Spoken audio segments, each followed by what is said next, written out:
सुबह की धुंध गोकुल में छाई हुई थी, जैसे प्रकृति भी इस विदाई के दर्द को महसूस कर रही हो। जैसे आंसू बहने को तैयार हों, हर बूंद में एक कहानी छुपी हो। सबके प्यारे कान्हा कृष्णा जा रहे थे। गांव के हर कोने में एक अजीब सी खामोशी थी, जैसे सब कुछ थम सा गया हो। यशोदा उनसे लिपट गईं, उनका दिल दर्द से भरा हुआ था। उनके आंसू रुकने का नाम नहीं ले रहे थे, जैसे हर आंसू में एक दुआ छुपी हो।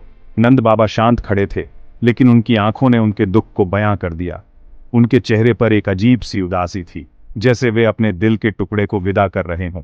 उनका लाडला कान्हा मथुरा जा रहा था, एक दूर शहर, एक ऐसा सफर जो उनके जीवन को हमेशा के लिए बदल देगा। उन्हें अपने मामा कंस का सामना करना था। यह एक कठिन यात्रा थी, लेकिन कृष्णा के चेहरे पर एक दृढ़ संकल्प था। उसने अपने माता पिता को गले लगाया। उनका स्पर्श एक अजीब सा वादा था। यह वादा था कि वह हमेशा उनके दिल में रहेगा, चाहे वह कहीं भी हो। उनका प्यार उनके दिल में गूंज रहा था, आगे आने वाले तूफान के खिलाफ एक मरहम। यह प्यार ही था जो उन्हें इस कठिन समय में सहारा दे रहा था। आखिरी बार देखते हुए वह रथ पर सवार हो गए। उनके दिल में एक अजीब सा खालीपन था, लेकिन उनके कदमों में एक अजीब सी मजबूती भी थी। पहियों ने गोकुल की धूल को उड़ा दिया, पीछे एक टूटा हुआ सुकून छोड़कर। यह धूल जैसे उनके दिलों में बसी यादों को और गहरा कर रही थी। गांव के लोग हाथ हिला रहे थे, उनकी आंखों में आंसू थे, लेकिन उनके दिलों में एक उम्मीद भी थी। यह उम्मीद थी कि उनका कान्हा एक दिन वापस आएगा। कृष्णा ने एक आखिरी बार पीछे मुड़कर देखा और फिर अपने सफर पर निकल पड़े। यह सफर सिर्फ मथुरा तक का नहीं था, बल्कि उनके जीवन की एक नई शुरुआत थी। सूरज की किरणें धीरे धीरे उभर रही थीं, जैसे एक नई सुबह का आगाज हो रहा हो। यह सुबह सिर्फ गोकुल के लिए नहीं, बल्कि पूरे संसार के लिए एक नई उम्मीद लेकर आई थी। गोकुल में सन्नाटा छा गया। हर कोने में एक अजीब सी खामोशी थी, जैसे समय ने थम सा गया हो। गलियां जो कभी कृष्णा की हंसी से गूंजती थीं, सुनसान पड़ी थीं। हर मोड़ पर एक अजीब सी उदासी थी, जैसे किसी ने गांव की रूह को छीन लिया हो। गायें रंभा रही थीं, अपने प्यारे ग्वाले की कमी को महसूस कर रही थीं। उनकी आंखों में एक अजीब सी बेचैनी थी, जैसे वे भी कृष्णा की वापसी का इंतजार कर रही हों। यशोदा बेसुध घूम रही थीं। उनका दिल कृष्णा की बांसुरी की खोखली गूंज बन गया था। उनकी आंखों में आंसू थे और हर सांस में एक गहरी पीड़ा थी। नंद बाबा, जो हमेशा मजबूत दिखते थे, रातों रात बूढ़े लगने लगे थे। उनके चेहरे पर चिंता की लकीरें गहरी हो गई थीं और उनकी आंखों में एक अजीब सी थकान थी। जीवन की लय बिखर गई थी। हर रोज की गतिविधियां जैसे रुक सी गई थीं और हर कोई एक अजीब सी खामोशी में डूबा हुआ था। मक्खन मथने में अब वो खुशी नहीं थी। हर बार जब यशोदा मक्खन मथती तो उसकी आंखों में आंसू आ जाते थे। ताजे मक्खन की खुशबू कोई सुकून नहीं दे रही थी। मक्खन का स्वाद भी फीका लगने लगा था, जैसे उसमें से मिठास गायब हो गई हो। कृष्णा की अनुपस्थिति गोकुल के दिल में एक गहरा घाव थी। हर कोई उसकी याद में डूबा हुआ था और उसकी वापसी का बेसब्री से इंतजार कर रहा था। गांव के हर कोने में उसकी यादें बसी हुई थीं और हर दिल में उसकी कमी महसूस हो रही थी। हर कोने में कृष्णा की यादें थीं। आंगन जहां वह कभी शरारतें करते थे, वीरान पड़ा था। कदम्ब का पेड़ जिसके नीचे वह गोपियों के साथ नाचते थे, उदास होकर झूम रहा था। अपने पसंदीदा झूले को खाली देखकर यशोदा की आंखों में आंसू आ गए।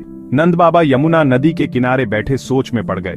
नदी जो कभी कृष्णा की हंसी से गूंजती थी जब वह अपने दोस्तों के साथ नहाते थे, अब चुपचाप बह रही थी। बिछोह का दर्द असहनीय था, उनके दिल में हर पल चुभता रहता था। दिन हफ्तों में बदल गए, हर एक दिन एक युग जैसा लग रहा था। गोपियों और गोकुलवासियों के लिए समय जैसे थम सा गया था। कृष्णा के बिना हर पल भारी और उदासीन था। फिर एक दिन कृष्णा के मित्र उद्धव मथुरा से आए। उनके आगमन ने गोकुल में एक नई उम्मीद की किरण जगाई। वह कंस पर कृष्णा की विजय का समाचार लाए थे। यह सुनकर गोकुलवासियों के चेहरों पर खुशी की लहर दौड़ गई। उन्होंने कृष्णा की वीरता और बुद्धिमत्ता के बारे में बताया, कैसे उन्होंने कंस के अत्याचारों से मथुरा को मुक्त किया। लेकिन उनके शब्दों से दुखी माता पिता को कोई सांत्वना नहीं मिली। यशोदा और नंद बाबा का दिल अपने लाडले के बिना अधूरा था। उद्धव, जो समझदार और दयालु थे, उनके दर्द को समझ गए। उन्होंने महसूस किया कि केवल समाचार ही नहीं, बल्कि सच्ची सांत्वना की आवश्यकता थी।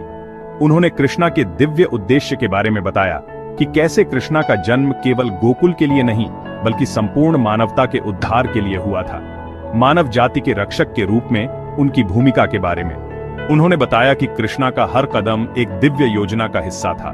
उन्होंने बताया कि कृष्णा सिर्फ उनके बेटे नहीं, बल्कि एक अवतार, एक दिव्य अवतार थे। यह सुनकर गोकुलवासियों के मन में एक नई समझ और श्रद्धा उत्पन्न हुई। उद्धव ने समझाया कि कृष्णा का प्रेम और उनकी लीलाएं केवल गोकुल तक सीमित नहीं थीं, बल्कि वे संपूर्ण ब्रह्मांड के लिए थीं। उनके शब्दों ने गोकुलवासियों के दिलों में एक नई रोशनी जलाई। गोकुलवासियों ने महसूस किया कि कृष्णा हमेशा उनके साथ हैं, भले ही वे शारीरिक रूप से उपस्थित न हों। उद्धव के शब्दों ने उन्हें सांत्वना और आशा दी। धीरे धीरे गोकुल में जीवन सामान्य होने लगा। लोग अपने दैनिक कार्यों में व्यस्त हो गए, लेकिन उनके दिलों में कृष्णा की यादें और उद्धव के शब्द हमेशा जीवित रहे। गोकुल में हर शाम जब सूरज ढलता, लोग एकत्रित होकर कृष्णा की महिमा का गुणगान करते। उद्धव के आगमन ने गोकुल को एक नई दिशा दी थी, और इस प्रकार गोकुल में एक नई शुरुआत हुई, जहां हर तारे में, हर चांदनी रात में कृष्णा की उपस्थिति महसूस होती थी। यशोदा सुनती रही। उनका दिल भारी था। दिव्य? उन्होंने पूछा। उनकी आवाज पीड़ा से भरी हुई थी। वो मेरा बेटा है पहले। मैंने उसे अपनी कोख में महसूस किया है। मैंने उसे अपने दूध से पाला है। उनके चेहरे से आंसू बहने लगे। ये वो यादें हैं जो मैं संजोती हूं, उनकी दिव्यता नहीं। उद्धव निशब्द थे। उन्होंने अपने शब्दों की निरर्थकता को महसूस किया। कृष्णा के लिए यशोदा का प्यार शुद्ध था, उनकी दिव्य स्थिति से अछूता। उनके लिए वह कान्हा था, उनका शरारती, माखन पसंद बेटा। आप कहते हैं कि वो भगवान है, वो बोली। उनकी आवाज कांप रही थी। लेकिन उन्होंने इन्हीं चरागाहों में गाय चराई है, वो इन्हीं गलियों में ग्वाले लड़कों के साथ खेले हैं। उन्होंने मेरे बर्तन से माखन चुराया है, बिल्कुल किसी और बच्चे की तरह। उनकी हंसी से हमारा घर गूंजता था, उनकी शरारतों से हमें खुशी मिलती थी।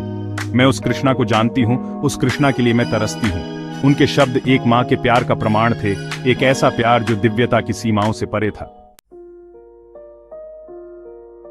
नंद बाबा, जो अब तक चुप थे, बोले। उनकी आवाज गहरे दुख से भरी हुई थी। हमें बताओ उद्धव, क्या वो कभी हमारे बारे में सोचते हैं?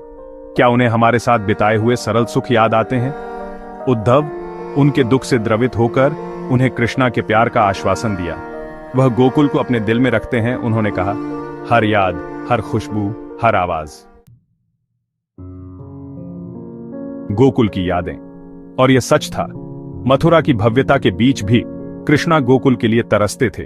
उन्हें बारिश के बाद गीली मिट्टी की खुशबू, यशोदा के माखन का स्वाद, नंद बाबा की बांसुरी की आवाज की याद आती थी।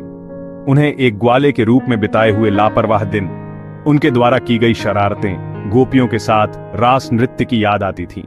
वह अपने भीतर गोकुल के प्यार को लेकर चलते थे, अपने नए जीवन में शक्ति और सांत्वना का स्रोत।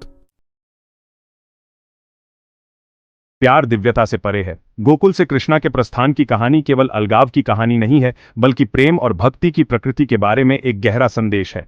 कृष्णा के लिए यशोदा का अटूट प्रेम, एक ऐसा प्रेम जिसने उनकी दिव्यता से बंधने से इनकार कर दिया, हमें सिखाता है कि सच्ची भक्ति साधारण में दिव्य को स्वीकार करने में निहित है। कृष्णा, दिव्य अवतार, अपने बचपन की साधारण खुशियों के लिए तरसते थे, हमें याद दिलाते थे कि देवता भी मानवीय संबंधों की पवित्रता और मासूमियत को महत्व देते हैं। भक्ति का सार। यशोदा और नंद के आंसुओं में हम मानवीय भावनाओं की गहराई, अलगाव के दर्द, जुड़ाव की लालसा को देखते हैं। उनकी कहानी हमें सिखाती है कि सच्ची भक्ति अनुष्ठानों और प्रसादों में नहीं, बल्कि प्रेम की पवित्रता में निहित है। एक ऐसा प्रेम जो सीमाओं को पार करता है और दिव्य को उसके सभी रूपों में स्वीकार करता है। यह हमें याद दिलाता है कि ईश्वर दूर के स्वर्ग में नहीं, बल्कि हर प्रेम पूर्ण रिश्ते के दिल में रहता है। उपसंहार। एक प्रेम कहानी। गोकुल से कृष्णा के प्रस्थान की कहानी मूल रूप से एक मार्मिक प्रेम कहानी है। यह एक मां और बेटे, एक पिता और बेटे, एक समुदाय और उसके प्रिय के बीच स्थायी बंधन के बारे में एक कहानी है। यह एक ऐसी कहानी है जो समय और स्थान को पार करती है, हमें याद दिलाती है कि प्रेम अपने शुद्धतम रूप में ब्रह्मांड की सबसे शक्तिशाली शक्ति है। यह एक ऐसा प्यार है जिसे देवता भी समझ